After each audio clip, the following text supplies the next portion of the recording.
बिस्मिल्लाहिर्रहमानिर्रहीम। क्या हाल चाल है दोस्तों। इस चैनल पे आपको वेलकम करता हूं और इस वीडियो में हम बात करने वाले हैं CS11 introduction to computing lecture 46 to 50। और इस लेक्चर में पिछली वीडियोस के हम जो है ना इसके short questions MCQs long questions को डिटेल से पढ़ेंगे और साथ में हाईलाइट भी करेंगे। ठीक है, तो जैसा कि आपको पता है हम हाईलाइट करते हैं हर दफ़ा पिछली वीडियोस के भी। तो आपने वीडियो को एंड तक देखना है, मिस नहीं करना कोई भी पॉइंट। और अगर अभी तक आप चैनल पे न्यू है और चैनल को सब्सक्राइब नहीं किया तो काइंडली जल्दी से सब्सक्राइब कर दें और बेल आइकन को दबाएं ताकि आने वाले लेक्चर्स की वीडियोस और क्विज़ असाइनमेंट सॉल्यूशंस भी आपको मिलते रहें। जो इस मॉड्यूल है 46, इसमें हम क्या बेसिक कॉन्सेप्ट पढ़ने वाले हैं। इसमें 2-3 चीज़ें हम पढ़ेंगे जो कि मोस्ट इम्पॉर्टेंट है। उसके अलावा इसमें इतना ख़ास जो है ना वो याद करने वाली चीज़ें नहीं है। मैं आपको हाईलाइट करके साथ साथ बताता हूँ। ठीक है, तो आप ना यहाँ पे देख सकते हो कोऑर्डिनेशन विद यूज़र के नेम से पहला जो हमारे पास है इसमें है क्या, कोऑर्डिनेशन विद यूज़र। मतलब जो CPU है उसका यूज़र जो है, जो मैं बैठा हूँ ये भी कंप्यूटर चला रहा हूँ, इसके साथ जो वो कितने सही से रिस्पॉन्ड करता है मेरी एक्टिविटीज़ को। मैं क्लिक करता हूँ तो कितना जल्दी से रिस्पॉन्ड करता है, ये चीज़ होती है। इसमें जो आपने याद करना है वो है रियल टाइम प्रोसेसिंग। ठीक है, रियल टाइम प्रोसेसिंग की एग्जांपल पूछी जाती हैं जो कि कौन सी है, क्रूज़ मिसाइल और रडार है। रियल टाइम प्रोसेसिंग का कंसेप्ट आपके जहन में होना चाहिए कि ये वो चीज़ है जिसमें एक काम जब परफॉर्म होना है ना उसका एक पार्टिकुलर टाइम है, उसकी एक डेडलाइन है कि उस वो डेडलाइन के मुताबिक ही अपना काम को परफॉर्म करेगी। उसको रियल टाइम प्रोसेसिंग बोलते हैं। क्रूज़ मिसाइल अगर आप बात करते हो, मिसाइल जब छोड़ा जाता है ऊपर आसमान में तो वो उसका एक टाइम होता है, एक डेडलाइन होती है, उस पर वो अपनी सारी एक्टिविटीज़ को परफॉर्म करता जाता है। ये होती है रियल टाइम प्रोसेसिंग, इसकी ये डेफिनेशन है। ठीक है, डेफिनेशंस को भी मैं साथ में हाईलाइट कर देता हूँ। ठीक है, क्योंकि डेफिनेशन इंपॉर्टेंट होती है और आपने करनी है। ठीक है, तो आपने डेफिनेशन के बाद जो है ना तो मैं इसको हाईलाइट कर देता हूँ। ठीक है, ये होगी हाईलाइट। ये हैंडआउट्स आपको ग्रुप में मिलेंगे और ग्रुप ज्वाइन कर सकते हो आप, लिंक डिस्क्रिप्शन में मौजूद है। ठीक है, उसके बाद है interactive system and real time processing. Interactive system होता है कि वो जो यूज़र है वो एक सर्विस जो प्रोवाइड कर रहा है, मतलब कि एक कंप्यूटर एक चीज़ को ही दे रहा है, एक ही टाइम को एक ही यूज़र को अपनी चीज़ें परफॉर्म करने के लिए इजाज़त दे रहा है। ठीक है, इसमें कोई भी चीज़ इंपॉर्टेंट नहीं है इस पूरे डब्बे में, इसको याद करने की ज़रूरत नहीं है। ठीक है, उसके बाद टाइम शेयरिंग का कॉन्सेप्ट आपके ऑलरेडी आपको पता है क्या होता है कि हमारे जो लैब्स होती हैं उनमें क्या होता है कि एक CPU होता है, या आप कह सकते हैं ठीक है एक CPU है। ठीक है, और उसके साथ जो है ना वो सेवरल जो है ना वो LCDs जो होती है ना वो लिंकड होती हैं। ठीक है, ये हमारी व्यू का तो नहीं है लेकिन हमारे जो लैब सिटी थी ना, हमारे जो हाई स्कूल में थी या पीछे जो स्कूल्स हैं उनमें इस तरह, उनमें ऐसा था सीन कि एक CPU के साथ सेवरल जो ना वो LCDs जुड़ी होती थी और अलग अलग स्टूडेंट्स हर LCD पे एक एक दो दो बैठे होते थे, उसको चला रहे होते थे। यानी वो एक CPU जो ना वो मल्टीपल टास्क जो ना वो परफॉर्म कर रहा था मल्टीपल यूज़र के लिए। तो इसको टाइम शेयरिंग का नाम दिया गया है। इसकी ये दी हुई है एग्जांपल, सॉरी, इसकी जो डेफिनेशन है वो आपने याद ही कर लेनी। ठीक है, उसके बाद है मल्टी प्रोग्रामिंग। मल्टी प्रोग्रामिंग क्या होता है, one way of implementing time sharing small time intervals and E job is executed for such a small interval. ये वही जब हम इम्प्लीमेंट कर रहे होते हैं ना टाइम शेयरिंग को। ठीक है, एक CPU जब बहुत सारी LCDs के साथ जुड़ा हुआ है वो क्या कर रहा है, टाइम शेयर कर रहा है, मल्टी प्रोग्रामिंग ही कर रहा है वो चीज़ जो होता है। ठीक है, इसमें क्या होता है, यहाँ पे आपने इंपॉर्टेंट MCQs याद करना है कि early system were able to service 30 user simultaneously. जो पुराने सिस्टम थे वो 30 यूज़र को मतलब जो ना एक ही वक्त में सर्विस दे रहे थे। तो आप हिसाब लगाएं वो अर्ली थे, अब वाले जो करंट वाले हैं वो कैसे होंगे। ठीक है, उसके बाद है हमारे पास मल्टीटास्किंग। ये इंपॉर्टेंट MCQs है। ठीक है, इसको आपने याद करना। मल्टीटास्किंग होती है, मल्टीटास्किंग होता है कि one user executing several task simultaneously. एक यूज़र जो है ना वो ही काफ़ी सारे टास्क जो है ना एक ही वक्त में परफॉर्म कर रहा है। मैं हूँ तो मैं क्या कर रहा हूँ, इस PC को जो है ना वो एक तो हैंडआउट्स ओपन रखे हुए हैं। ठीक है, दूसरा रिकॉर्डिंग कर रहा हूँ। ठीक है, तीसरा मैं इसमें जो ना ये एडिटिंग वाला जो सॉफ्टवेयर इस्तेमाल कर रहा हूँ, ये वाला जिससे मैं हाईलाइट कर रहा हूँ या डब्बे बना रहा हूँ। ठीक है, ये चीज़, ये 3-4 मैं काम मल्टीटास्क से एक ही काम में जो ना वो एक ही यूज़र मैं बैठा इसको परफॉर्म कर रहा हूँ, इसको बोलते हैं मल्टीटास्किंग। ठीक है, उसके बाद मॉड्यूल 47 बेसिक कॉन्सेप्ट में हम देखेंगे। इसमें ना कोई भी चीज़ यहाँ से ये जो डब्बे जितने भी बने हुए हैं इनको छोड़ देना है, कुछ भी याद नहीं करना है। ठीक है, और नेक्स्ट बढ़ते हैं हम जो याद करने वाली चीज़ है। यहाँ पे आपको ना लोड बैलेंसिंग और स्केलिंग और एम्बेडेड सिस्टम के नेम से 3 चीज़ें मिलेंगी इस टॉपिक में। जो पहला हमारे पास है ना लोड बैलेंसिंग, ठीक है, नाम से ज़ाहिर हो रहा है कि क्या कर रहा है, ये लोड को बैलेंस कर रहा है। अब जो हम मल्टीटास्किंग कर रहे होते हैं ना, वो क्या होता है कि बहुत सारे टास्क्स हो रहे होते हैं, तो उनको इसने क्या करना है कि बहुत सारे जो हमारे सीपीयू के अंदर प्रोसेसर्स लगे होते हैं ना, उनको एलोकेट करना है। यानी एक काम को एक स्पेशल जो प्रोसेसर है उसको दे देना है, उसको बोलना है कि ये तुमने करना है, परफॉर्म करवाना है। तो इस तरह क्या करते हैं कि प्रोसेसर्स को डिफरेंट काम जो होते हैं वो वेरियस प्रोसेसर जो प्रोसेसर्स उनको दे देते हैं। तो इस तरह क्या हो जाता है कि जो लोड होता है वो बैलेंस हो जाता है। ठीक है, ये हो गया, इसकी डेफिनेशन आपके सामने लिखी हुई है। उसके बाद है स्केलिंग।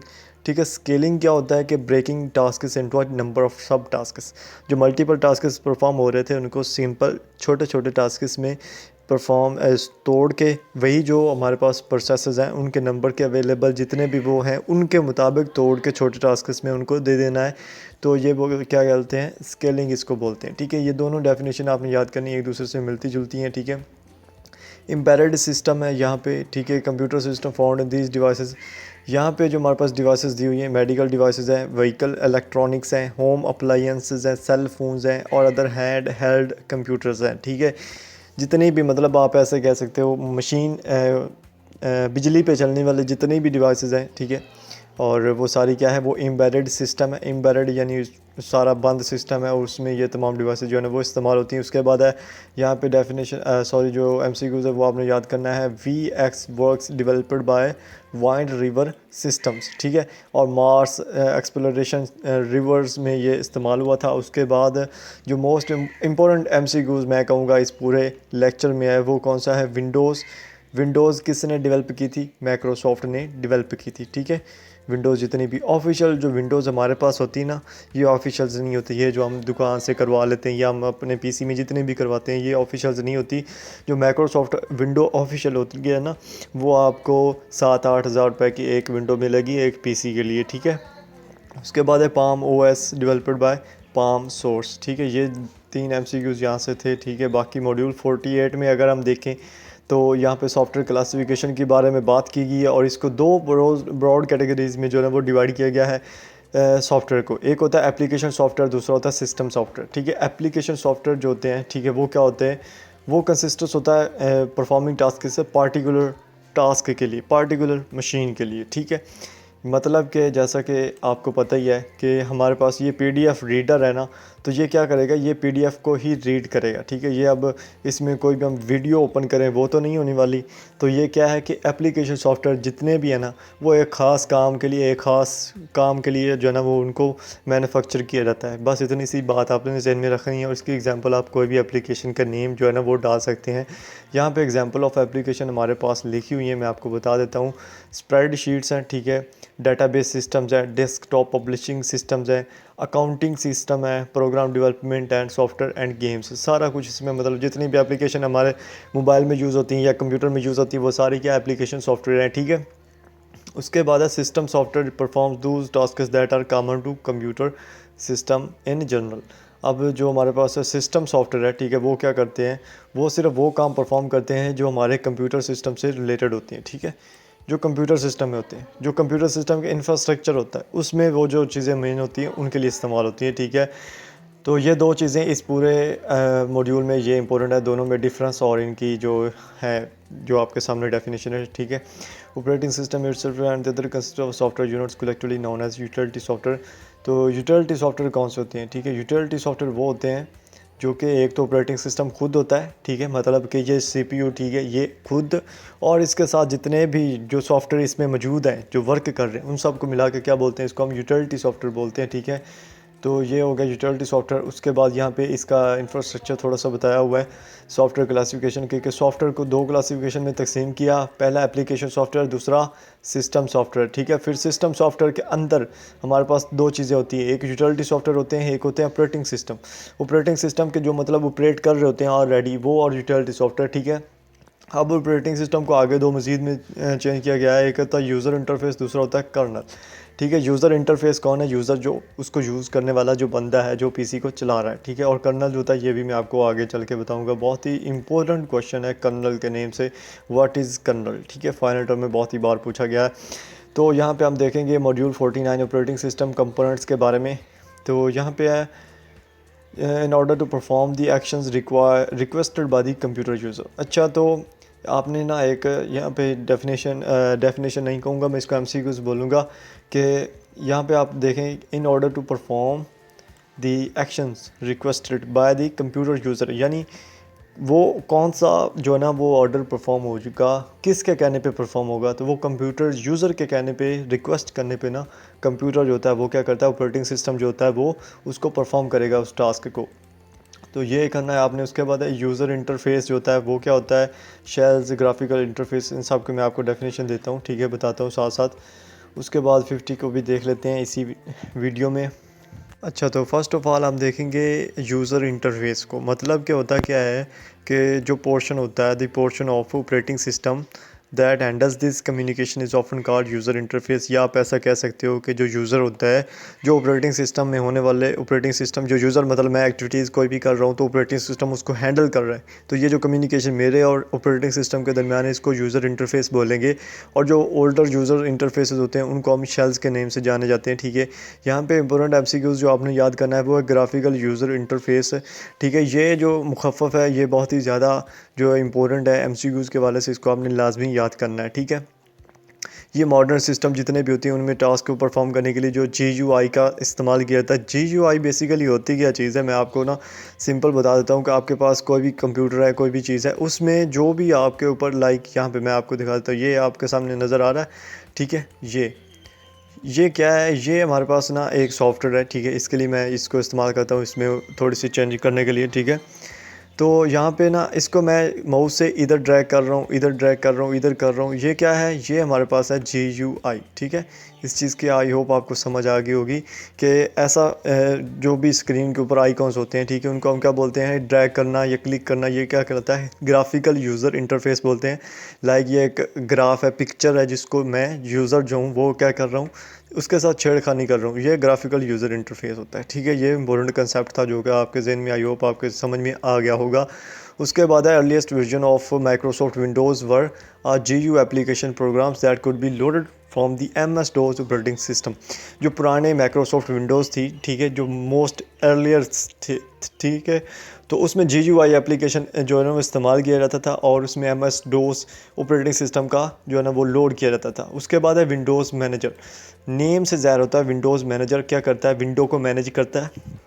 स्क्रीन के ऊपर जो स्पेस होती है उसको ब्लॉक करने के लिए या उसके ऊपर जो एप्लीकेशन को सही से चलाने के लिए जो चीज़ इस्तेमाल होती है वो होती है विंडो मैनेजर। विंडो मतलब क्या होती है, विंडो एक स्क्रीन ही होती है, ठीक है, उसको मैनेज करता है, विंडो मैनेजर कहलाता है। सिंपल सा है, ठीक है। तो इसकी ये डेफिनेशन है जो मैंने हाईलाइट की, इसको आपने याद ही कर लेना है, ठीक है। उसके बाद इम्पोर्टेंट लेक्चर जो इसमें मैं आपको बोलूँगा मॉड्यूल 50 है।